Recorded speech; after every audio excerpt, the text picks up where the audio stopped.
cuál es mi función. Yo soy juez de un juzgado civil con competencia en asuntos de familia. ¿Qué significa eso? Que, valga la redundancia, ante esos juzgados tramitan todos los problemas personales y patrimoniales relacionados con el estado de familia. Yo decía, bueno, ¿cómo vamos a empezar a hablar sobre este tema tan importante y limitado a la discapacidad de las personas? En primer lugar, es importante recordar, que recordemos todos, sobre la Ley Nacional sobre Discapacidad. ¿Qué nos dice la Ley Nacional sobre Discapacidad sobre lo que es la discapacidad? El artículo 2 nos dice textualmente que la discapacidad es... Esta ley se considera una persona discapacitada aquella que parezca una alteración funcional permanente o prolongada, tanto física o mental, y yo agregaría, puede ser también física y mental, que lo impida, en razón de su edad y de su medio social, desventajas considerables para su integración familiar, social, laboral y educacional.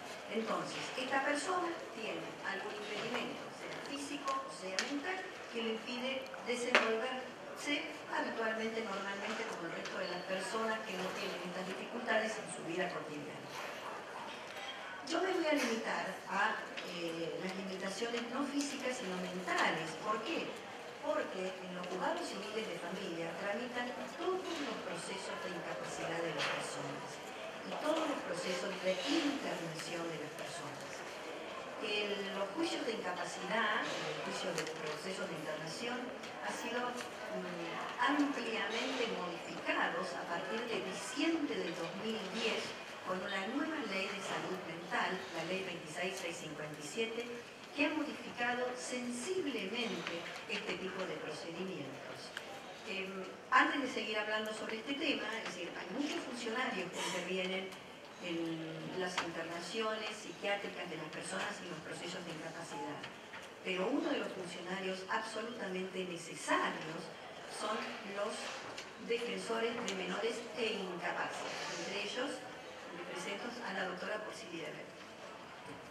Bueno, buenas tardes a todos. Adhiero a los agradecimientos que hizo la doctora García Zubillaga en orden a los organizadores y el haber pensado en nosotros como para poder transmitirles simplemente la práctica.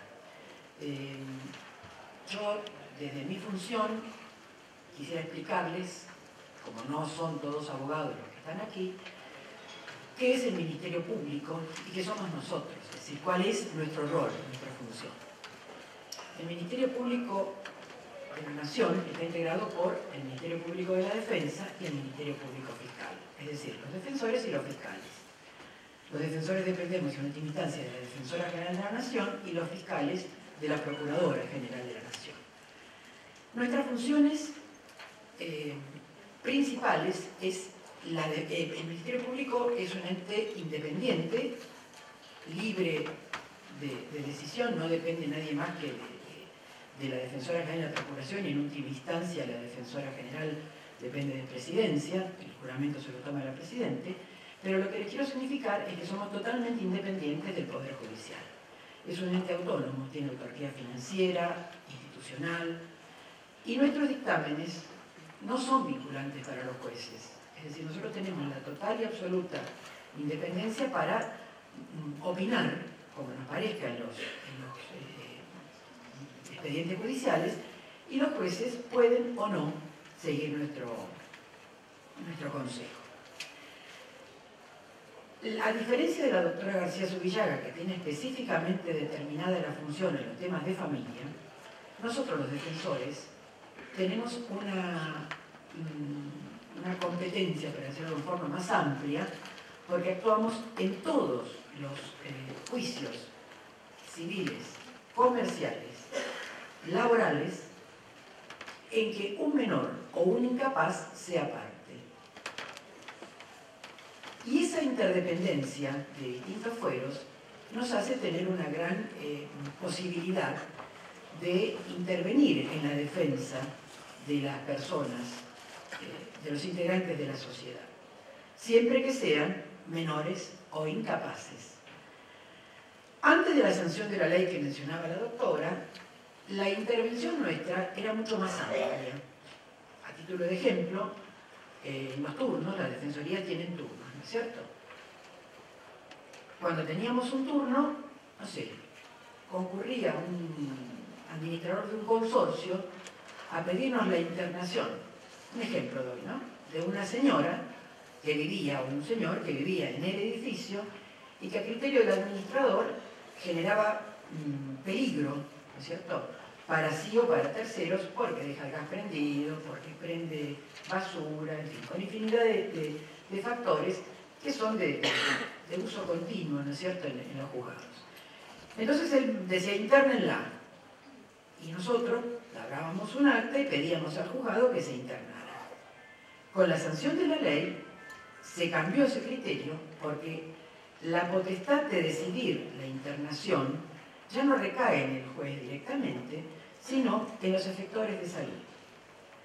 Es más, cuando de todas maneras nosotros actualmente y después de la sanción de la ley intervenimos porque entendemos que es un caso serio, sinceramente, lo que podemos hacer es pedirle al juez que disponga el traslado de la persona, aún compulsivamente, si es que se niega, pero para la evaluación, no para la internación directa, salvo que exista un consejo médico en ese sentido. Y la actuación en los expedientes también se limitó porque, por ejemplo, en el tema de las internaciones,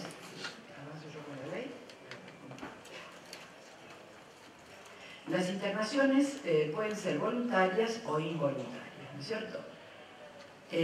Cuando las internaciones son involuntarias, la Defensoría General de la Nación interviene, pero no a través nuestro, no a través de los defensores públicos de menores incapaces, sino a través de un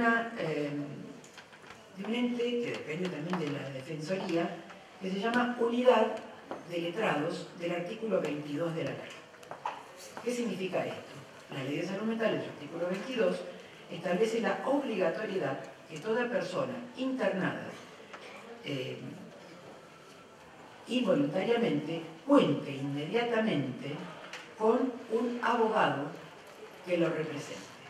Ese abogado lo puede elegir el internado, generalmente no lo hace porque no tiene la lucidez en ese momento para poder hacerlo. Entonces ya es práctica que las clínicas o los institutos de internación donde entra la persona, lo primero que hace es mandar un fax a un teléfono que tiene la unidad de letrados e inmediatamente ellos toman la intervención necesaria en la situación de ese internado. ¿Cuál es la función primitiva de este abogado del 22? Y bueno, tratar de que la internación sea lo más corta posible. Velar para que, sin afectar los derechos ni de él ni de terceros en cuanto a una posible peligrosidad, sea lo más corta posible y además que se dé la intervención necesaria, porque ahí sí en la involuntaria debe darse la inmediata intervención al juzgado civil.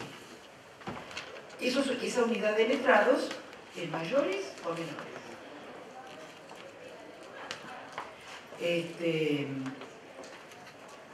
Y actúan tanto para unos como para otros. ¿Quieres seguimos? Para que sean un poquito prácticos, ¿no? Hay dos tipos, es decir, ¿qué es desde el punto de vista del derecho una persona incapaz? ¿Y qué es desde el punto de vista del derecho a la salud una persona incapaz en internación? Desde el punto de vista jurídico, actualmente, la persona que es incapaz es una persona que no puede dirigir su persona ni puede administrar sus bienes. Esta es una amplia gama que tenemos, y eso es el incapaz absoluto. Y aquellas personas que tienen ciertas dificultades para dirigir su persona y administrar sus bienes, pero que son capaces, son los que se denominan los inhabilitados. En realidad, estos procesos de incapacidad e inhabilitación que se promueven deben siempre promoverse en beneficio de esa persona. ¿Por qué ustedes creen que se debe promover en beneficio de esa persona? Porque es para protegerla. Porque esa persona tiene sus facultades mentales alteradas y puede perjudicarse a sí mismo o puede perjudicar a terceros. Entonces, para que proteger a esa persona en el ámbito familiar, social, educacional, laboral, debe existir una persona que esté al lado de ella permanentemente no físicamente, que debe procurar, la ley lo establece, su rehabilitación. Ese tipo de personas que deben ser protegidas, muchas veces, teniendo en cuenta su grado de incapacidad, deben ser internadas, pero esa internación debe limitarse al tiempo necesario. El tiempo necesario puede ser 2 días, 2 meses o 3 meses, porque la incapacidad mental tiene muchísimos grados. Puede ser, por ejemplo, lamentablemente, ustedes saben lo que es la adicción del paco, que destruye el cerebro, y el grado de adicción de esas personas debe internarse y a puertas cerradas, porque esa persona se autoagrede, se autodestruye. Cuando pasa periodos, los periodos que se denominan de abstinencia, que no toman la droga, son muy peligrosos para sí y para terceros. Y quizá otra persona que no puede dirigir su persona ni administrar sus bienes en términos generales, pero a lo mejor es una persona down. Hay distintos grados de down y hay personas que padecen el síndrome de Down absolutamente útiles a la sociedad para determinados trabajos, labores maravillosas, como ustedes no sé si conocen la Fundación Alas, donde personas que saben bailar, cantar, tocar instrumentos. La gama es muy grande, pero en definitiva los procesos que se inician es, muchas veces los padres tienen hijos con grados de capacidad muy grandes. ¿Por qué inician estos procesos? Primero, porque los hijos por lo general sobreviven a los padres y hay familias bastante disfuncionales que no hay personas que se hacen cargo de esos hijos. Entonces se inician estos procesos para que el día de mañana sepan que en la justicia hay alguien que siempre lo va a estar protegiendo, que es el juez, el defensor de, en este caso, de incapaces y el curador oficial si es que los padres fallecen. Con esta nueva ley, para evaluar a estas personas si realmente son incapaces, se designa un equipo que se denomina interdisciplinario, que debe ser la evaluación hecha necesariamente por un médico, un psicólogo y otro profesional, que puede ser un trabajador social, puede ser un terapeuta ocupacional. Ahora, para iniciar el proceso de incapacidad, además de estos profesionales, tienen que existir 3 médicos especialistas en pediatría que opinen sobre la capacidad de estas personas. Porque ellos, insisto que deben ser 3, para que sea número impar, por si existe la disidencia, porque nos estamos jugando con la capacidad de una persona que no es chiste. Con esta nueva ley, cuando el juez dicta sentencia de incapacidad, necesariamente, obligatoriamente, si bien antes lo hacía, cada 3 años tiene que haber una nueva evaluación de esta persona. Hay gente que no varía y hay gente que sí, que varía, que mejora o que empeora. Depende, es muy importante la situación, más que la situación sociocultural, la familia. La familia es esencial, hay gente que realmente no tiene familia y gente que sí tiene un excelente continente familiar, que no tiene nada que ver con la parte económica, que puede, pero mejorar abismalmente la situación del incapaz. En los juzgados, frecuentemente, como mínimo cada 3 años, deben hacerse visitas socioambientales en los lugares donde están viviendo estas personas, ya sean con su familia o ya estén internados. Depende qué tipo de padecimiento, a veces se hace cada 6 meses, una vez por año, cada 2 años, a veces no es necesario. Acuérdense siempre que cada ser humano es único, cada persona es única y cada paciente es único y cada familia es única con sus limitaciones y sus talentos. En el supuesto, ustedes me pueden decir, bueno, ¿quiénes pueden iniciar estos procesos? Estos procesos de incapacidad, ustedes, por ejemplo, supónganse que tienen un vecino que vive solo y que ustedes se dan cuenta que es una persona que está absolutamente trastornada, que está mal. No sé si a ustedes algunas veces han tenido algún vecino en su edificio que es muy viejito, muy mayor y que ya se les prenden las hornallas y puede correr peligro de vida, no abre las puertas, no tiene familia.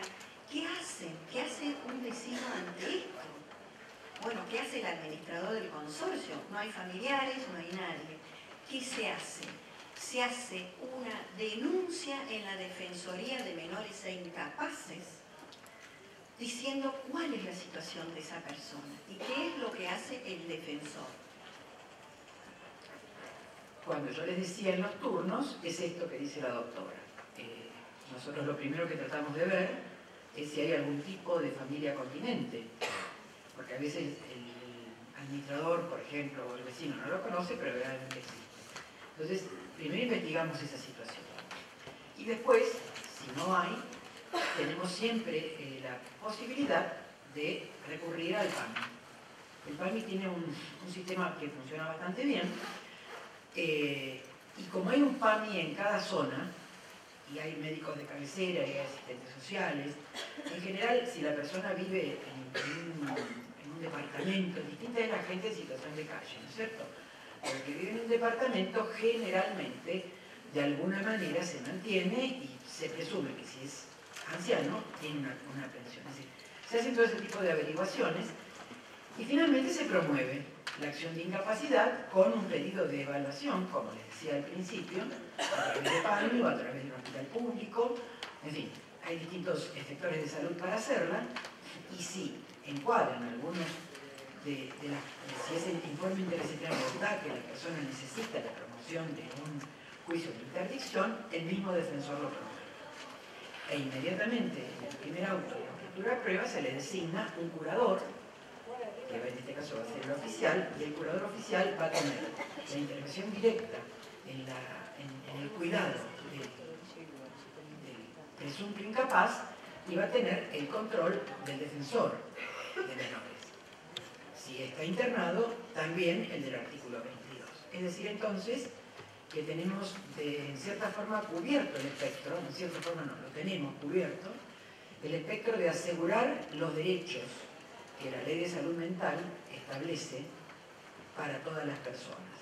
Pero lo que yo quiero dejar en claro, como decía la doctora, es que este paradigma de la nueva Ley de Salud Mental es encomiable, elogiable y hay que aplicarlo, pero teniendo en cuenta cada caso puntual. Porque el no llevar a judicializar a una persona puede generarle mayores inconvenientes. A título de ejemplo, nosotros, los defensores de menores, como tenemos toda la competencia, actuamos, por ejemplo, en una situación de desalojo. Porque a lo mejor en una propiedad que se pretende desalojar hay un presunto incapaz.